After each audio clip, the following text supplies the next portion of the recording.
আপনাদের মাঝে আমি একটা বাঘের আর একটা পাঁঠার গল্প শোনাতে চাই। এক পাঁঠা খাইতে খাইতে খাইতে খাইতে খাইতে খাইতে মনে করেন যে অনেক দূরে চলে গেছে জঙ্গলের সাইডে। তো পরে পাঁঠা মনে করলো যে আমি আজকে আর যাবো না, আজকে এখানে রাত যাপন যখন করি। যাক, একটা বাঘের গর্তের ভিতরে পাঁঠা শুয়ে পড়েছে, জাবর কাটতেছে। বাঘ এখন ঘুরে ফিরে করে আসে, দেখি সব বোনাস আমার গাতার ভিতর কালো পাঁড়ে দেখি।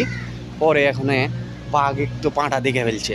এখন পাঁঠা তো মনে করতেছে সব বোনাস করেছে, এর কাছে শুধু নর্মাল কোনো ভূমিকম্পলি তাহলে তো মনে হয় আমার তো খাইয়ে ফেলবে। তবে তখন পাঁঠা একটা ভূমিকম্প নিল কি, পাঁঠা বলতেছে 4-5টা বাঘের মাংস খাইয়ে শেষ হইলাম, আর একটা মাংস আর একটা পাঁঠার মাংস খাবো। এখন বাঘে শুনে কয় যে সব বোনাস করেছে, এই তো দেখা যায় বড় মুসাফির। তো পরে যাক, বাঘে দিছে দৌড়, দৌড়াতে দৌড়াতে বান্দরের সাথে দেখা। বান্দরে বলতেছে মামা দৌড়েছেন কে আপনি, এত বড় একটা সিংহ।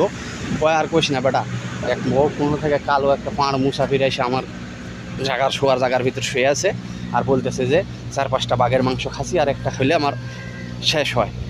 যাক, বান্দরে কয় মামা ওটা পাঁটা।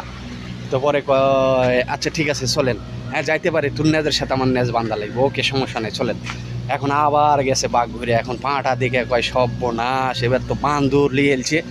এখন বুদ্ধি করে বলতেছে যে আমি বাঘেরে ফাটাইলাম, একটা বান্দর নিয়ে আসতে, যে বান্দরের কলিজা আর ফুসফুসি এগুলো আমি খাবো। তখন বান্দরে কয় সব বোনাস, বাঘে তো যুক্তি করে আমার বুদ্ধি করে লিয়েলছে। তে বান্দরে দিছে দৌড়ে নেস। তো বান্দা মনে করেন যে পোলট্রি খাইতে খাইতে মনে করেন যে বান্দরের দপা ঠান্ডা।